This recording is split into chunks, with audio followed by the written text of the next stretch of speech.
You know that feeling when you think your home is supposed to be your safe haven? The place where nothing outside should ever have the power to make you feel small or threatened? Imagine waking up one morning, sipping your coffee, thinking about your day, and then realizing that same sanctuary you worked so hard for is under threat not because of anything you did.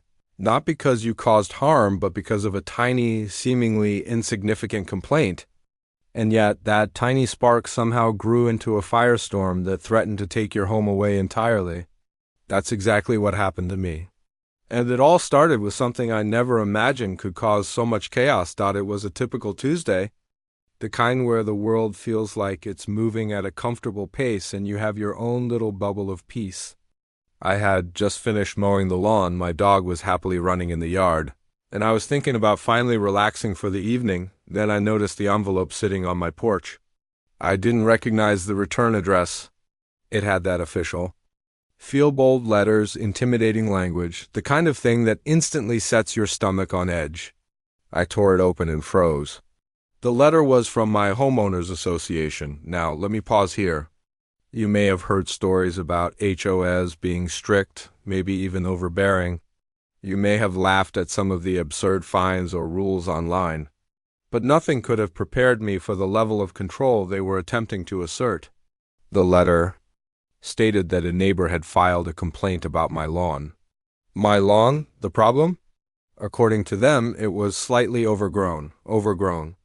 A tiny patch of grass that was maybe an inch taller than the HOA's preferred standard. They included photos that looked like they had been taken with a magnifying glass, zooming in on the imperfection like it was some kind of crime scene. I laughed at first. Surely this was a mistake. Surely they were exaggerating. I thought maybe a friendly email would clear this up, a simple acknowledgement and a promise to tidy things up. But as I would soon discover once the complaint had been filed, the wheels of the HOA bureaucracy moved with an unstoppable force and with a cold, calculated intensity I could not have anticipated. Within days, I received another letter. This time it was more aggressive. The tone was no longer casual or administrative, it was threatening. If I did not correct the violation immediately, they warned, they would escalate the matter to a legal action that could involve fines, liens, or worse. My home was at risk. My sanctuary, my most valuable asset, suddenly hung in the balance over what most people would call an insignificant detail. I tried reaching out to the HOA board directly. I dialed their office, I wrote emails, I even tried attending a board meeting, hoping for a face-to-face conversation. Each attempt was met with polite yet rigid responses. They would nod, acknowledge my words, but nothing changed. Each message I sent seemed to disappear into a void, leaving me with the chilling realization that the complaint was no longer about the lawn, it was about control, about power, and about the way they could bend the rules to intimidate anyone who questioned them. As the days passed, the tension began to build. My neighbors started whispering, some offering sympathy, others giving warnings. You need to take them seriously, one neighbor said. They don't mess around. Another suggested consulting a lawyer immediately. And then came the first. Real shocker, the HOA sent a notice of a hearing. They claimed that I had repeatedly violated the community standards, a statement so wildly inaccurate it made my head spin. I had received only one complaint, and yet somehow I was being accused of ongoing violations. As though they had already decided I was guilty, I began documenting everything. Every email, every conversation, every letter I received. I took photos of the lawn from multiple angles, showing that it was, by any reasonable standard, well maintained.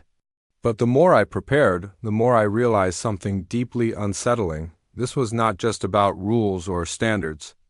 This was about intimidation. The HOA seemed determined to escalate the situation, to make the process so stressful and convoluted that most homeowners would give up and comply, no matter how unreasonable the demands. And here's the part that really shook me, the fear. I started to notice it creeping into every part of my life. I stopped going outside freely, thinking someone might be watching, taking photos, finding a new reason to file another complaint. I dreaded the mail, Each envelope became a potential harbinger of legal threats. I even had trouble sleeping at night, thinking about how something so minor could somehow spiral into a nightmare. Then came the email that made my heart pound. The subject line alone was enough to make me tense. Final notice before legal action. Inside, it outlined a series of fines I supposedly owed, escalating quickly into thousands of dollars. And if I didn't pay, they hinted very clearly that they could place a lien on my property or initiate foreclosure proceedings. I read it again and again, thinking I must be misunderstanding. This couldn't be happening. This wasn't a story you saw in movies. It was real, and it was happening to me over a complaint that should never have escalated beyond a polite request to trim a few blades of grass. At that moment, I felt a surge of anger, confusion, and disbelief. How could such a powerful organization leverage minor infractions to threaten someone's livelihood? How could a single complaint, blown out of proportion, hold the potential to take away the place where I had built my life? I realized this wasn't just an issue with one HOA. It was a glimpse into a system that prioritizes bureaucracy and power over fairness and common sense. And yet, even with all the fear, I knew I couldn't give up. My home was more than just a building. It was the place where memories were made, where late-night conversations and quiet mornings happened. I started researching, diving into local laws, HOA regulations, and precedents where people had faced similar intimidation. I learned that while HOAs have authority, they are not omnipotent and there are legal ways to fight back. The challenge was knowing how to navigate that path without making a misstep that could worsen the situation. By this point, the tension had reached a boiling point. Every day brought a new letter, a new threat, or a new procedure I had to understand. My neighbors watched cautiously, some curious, some silently judgmental, and I felt the isolation that comes from being caught in a situation where everyone else seems to be holding the rule book above you, and you're expected to just comply. And this is where I realized something crucial. The HOA wasn't just enforcing rules, they were creating a test of patience, a test of resilience, and a test of how far one could push a person before they broke under pressure. I decided I would not be broken, I would not be intimidated. But I also knew I had to be smart, meticulous, and careful. One wrong move, one misstep, and the consequences could be devastating. So I began to build my strategy, piece by piece. I documented, I analyzed, I reached out to experts, and I prepared for the fight ahead. But even as I did, a nagging thought lingered in the back of my mind. How had it come to this? How had a simple, minor complaint, something that could have been resolved with a friendly conversation, become a threat to my very home?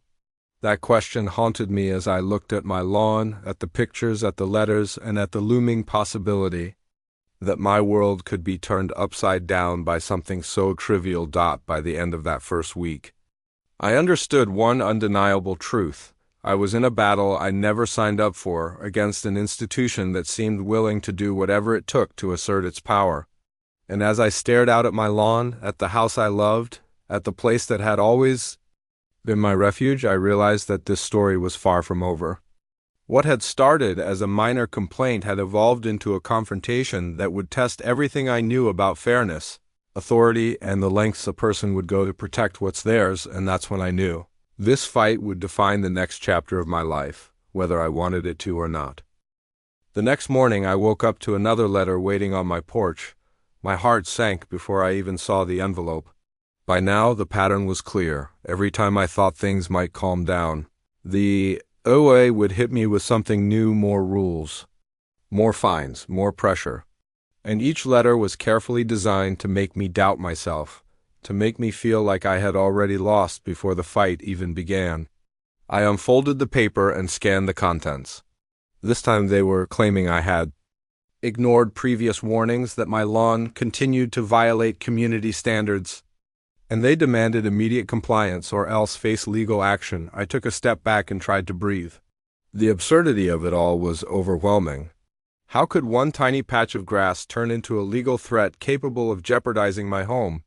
Yet the HOA's words were clear. They had already scheduled a formal hearing, and if I didn't appear or comply, they would move forward without me potentially placing a lien on my property. I felt a mixture of fear and disbelief, but somewhere deep down, a spark of determination flickered. I wasn't going to be intimidated into giving up something I had worked so hard for. I began researching every avenue possible. I read community bylaws, homeowner rights, and previous cases where people had successfully fought against overzealous HOA actions. The more I learned, the more I realized that I had some leverage, but the process would be painstaking. Every form had to be completed precisely, every deadline met, and every argument documented in meticulous detail. One mistake could mean disaster. Then came the first real confrontation. At the scheduled hearing, I walked into a small, sterile meeting room, my nerves buzzing. The HOA board members sat across from me, a mix of indifferent faces and expressions that hinted at satisfaction at their power. The chairman spoke first, outlining their concerns and presenting the photos of my lawn. He spoke in a tone that was calm but heavy with authority, the kind that makes you feel like every word you say is being measured for weakness. I tried to respond calmly, pointing out that my lawn was healthy, well kept, and within reason. I explained that I had already addressed the overgrown areas and had photos to prove it. But every attempt at logic was met with polite dismissal. "We appreciate your effort," they said, "but it does not meet our standards." The words were simple, almost innocuous, but the meaning was terrifying. No matter what I did, they would not back down. Over the next few weeks, the situation intensified. Fines began to pile up, each notice more urgent and threatening than the last. I found myself spending hours every day responding to correspondence, attending meetings, and researching my rights. I became hyper-aware of my surroundings, worried that neighbors or board members were monitoring every change in my property. The fear was suffocating, but I refused to let it win. At the same time, I began noticing small, subtle ways the HOA seemed to be targeting me personally. Notices that arrived at odd hours, rules that were enforced inconsistently, complaints that appeared to have no origin. I realized I wasn't just being held accountable for a lawn. This had become a power struggle, a battle of wills. And the stakes were high. My home, my sanctuary, my life hung in the balance. Then one evening, things took an unexpected turn. I received a phone call from a neighbor, someone who had watched the conflict unfold from a distance. They told me that the HOA had a history of using minor complaints to intimidate residents into compliance, sometimes even attempting to force foreclosures to seize properties. My stomach dropped. I had suspected as much, but hearing it confirmed sent a cold wave of fear through me. This wasn't just a bureaucratic annoyance, it was a system designed to crush resistance and take control. And now I was fully inside it. Determined not to be defeated, I decided to fight back strategically. I documented every interaction, every communication, every photograph, and every step I had taken to maintain my lawn. I compiled evidence showing that the HOA's claims were exaggerated or entirely fabricated. I reached out to legal advisors, and while it was expensive, it gave me guidance, reassurance, and a plan. I learned about loopholes, homeowner protections, and past cases where people had successfully resisted similar attacks. Every piece of information became a weapon in this unexpected battle. As the days turned into weeks, the tension became unbearable. Every knock on the door, every letter in the mailbox, every casual conversation with neighbors felt like a potential ambush. The OA had the resources, the rules, and the authority, or at least the perception of authority, and I had to be careful with every move I made. I realized that fighting back wasn't just about my lawn. It was about my home, my independence, and my peace of mind. And if I could stand my ground, maybe I could set an example for others facing similar threats. And yet, despite all this preparation, there were moments when despair crept in. I would look at my property, the lawn I had cared for, the home I had loved, and wonder if it was worth the fight. The thought that someone could try to take your home over something so minor was a kind of psychological pressure that I had never experienced before. It was relentless, exhausting, and disorienting, but it also ignited a determination I hadn't known I possessed. Then came the turning point. I found a technicality in the HOA's own rules, a flaw in the way the complaint had been processed. It was small, seemingly insignificant, but it gave me a foothold away to challenge their authority without breaking their own regulations. I prepared my argument carefully, documenting everything with precision, and sent it along with evidence to the board. It was a calculated risk, and I knew the next response would determine how far this battle would go. In the days that followed, the tension reached new heights. I didn't know whether to expect another aggressive letter, a phone call, or legal action. Every sound in the neighborhood felt amplified. Every glance from a neighbor felt like scrutiny. But I also began to notice a subtle shift. Some board members hesitated in their responses. Some notices were less aggressive. It was as though my preparedness and persistence were starting to make them reconsider their approach. Still, the stakes remained sky-high. One misstep, one overlooked detail, and the fight could tip back in their favor. I realized that this wasn't just a simple battle. It was a psychological game, a test of endurance, patience, and strategy. I had to remain vigilant, careful, and meticulous in every step I took, and through it all, one thing became crystal clear. What had started as a trivial complaint about a patch of grass had turned into a life-altering struggle.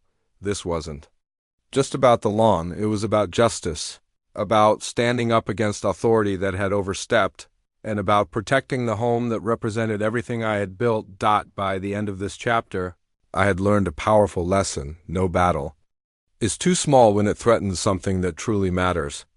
Every detail counts, every decision matters, and the courage to stand your ground can make all the difference, even against an organization as intimidating as an HOA. And as I prepared for the next round, I knew that the fight wasn't over. But now I wasn't just reacting out of fear. I was fighting with knowledge, strategy, and a resolve that no letter, no fine, and no threat could shake.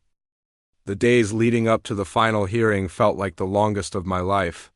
Every morning I woke up with a knot in my stomach, knowing that today could be the day the HOA either backed down or escalated this fight into something I wasn't sure I could handle. My home, the place I had built my life around, hung in the balance over what still felt like an absurdly minor complaint. But I had learned one thing through this ordeal. Fear can be paralyzing, but preparation can be empowering. I reviewed every document again. Every letter, every photo, every timeline of events. I memorized the key points, rehearsed my arguments, and anticipated every possible tactic they could throw at me. I knew the HOA's strategy: intimidation, relentless pressure, creating the illusion of power, and I had to counter it with clarity, patience, and absolute precision. This was no longer just about a lawn. This was about standing firm in the face of authority that had crossed the line. When I walked into the meeting room that final day, the air felt charged. Board members sat with their usual air of authority. But I noticed something different: slight hesitation, subtle glances exchanged as if they had underestimated me. I took a deep breath, reminding myself that knowledge is power, and I had prepared meticulously. I was ready. The chairman opened the meeting, reciting the usual formalities and accusations. They presented their evidence, photos, claims, and a detailed record of supposed violations. I listened carefully, letting each word settle, and then I calmly began my presentation. I pointed out factual inaccuracies, highlighted procedural errors, and displayed photos showing my lawn's compliance with the bylaws. I referenced laws and past cases where homeowners had successfully defended themselves against similar overreach. Every point I made was deliberate, methodical, and backed by evidence. For a moment there was silence. The room, which had been so tense and intimidating, suddenly felt different. I could see their expressions shift. The confidence that had been radiating from the board members was wavering. They realized, maybe for the first time, that they had underestimated me and that their threats and pressure tactics might not hold up under scrutiny. Then came the toughest part: addressing the psychological tactics they had been using against me. I spoke about the constant letters, the fines, the looming threat of liens, and how these actions had created unnecessary fear and stress. I explained that what began as a minor complaint had escalated into a situation that could have been avoided with clear communication and reasonable enforcement. I kept my voice steady, confident, and calm, because I knew that losing my composure would give them the upper hand. As the discussion continued, I noticed small changes in the room. Some board members were nodding subtly, others were flipping through their own bylaws, and the chairman paused, clearly reconsidering their position. For the first time, I felt that my words had weight, that my preparation, persistence, and evidence were making an impact. Hours passed in this tense exchange, but eventually the momentum shifted. The chairman leaned back, cleared his throat, and said something I had been waiting to hear. After reviewing all evidence and considering the homeowner's detailed documentation, the board finds that the original complaint is not valid and will be dismissed. My heart skipped a beat. I had done it. I had defended my home against an institution that had seemed unstoppable. And I had won, but the victory wasn't just about winning a single dispute. It was about reclaiming control over my life, my property, and my peace of mind. The experience had been grueling, stressful, and at times overwhelming, but it had also taught me resilience, patience, and the importance of standing firm when confronted with injustice. Even after the decision, the tension lingered. I knew this victory might make me a target for future scrutiny, that minor complaints could arise again, but I also knew that I had learned to navigate the system.